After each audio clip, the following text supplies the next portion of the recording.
நீ உடனே கிளம்பி வா. நம்ம 2 பேரும் போய் கௌதம பாத்துட்டு வந்துடலாம். எங்க ஜெயிலுக்கா? ஆமா இலக்கியா, என் பிள்ளைய கண்ணால பார்த்தாதான் எனக்கு நிம்மதியா இருக்கும். ஐயோ அத்தை, அப்படியெல்லாம் ஈஸியா அவரை பாத்துட முடியாது. அதுக்கு அனுமதி எல்லாம் வாங்கணும். அதுவும் இல்லாம இந்த ராத்திரி நேரத்துல எப்படி அனுமதி கொடுப்பாங்க? அதுக்கு வாய்ப்பே இல்ல. ஆனா என் புள்ளைய நினைச்சு எனக்கு திக்கு திக்குன்னு அடிச்சுக்குது.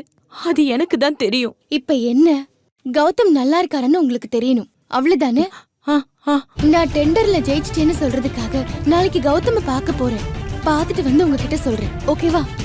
இலக்கியா, அப்போ என்னையும் கூட்டிட்டு போய் இலக்கியா. நீ கூட்டிட்டு போலனா நானே என் பிள்ளைய தேடி ஜெயிலுக்கு போயிருவேன். ஐயோ அத்தை, அப்படியெல்லாம் எதுவும் பண்ணிடாதீங்க. சரி, நீங்க அப்ப ரெடியா இருங்க. நாளைக்கு காலையில நம்ம கௌதம பார்க்க போலாம். சரி இலக்கியா. இங்க பாருங்க, மனசு போட்டு குழப்பிக்காம நிம்மதியா தூங்குங்க அத்தை. இனி எங்க தூங்குறது? என் புள்ளைய கண்ணால பாக்குற வரைக்கும் நிம்மதியா எனக்கு தூக்கமே வராது இலக்கியா.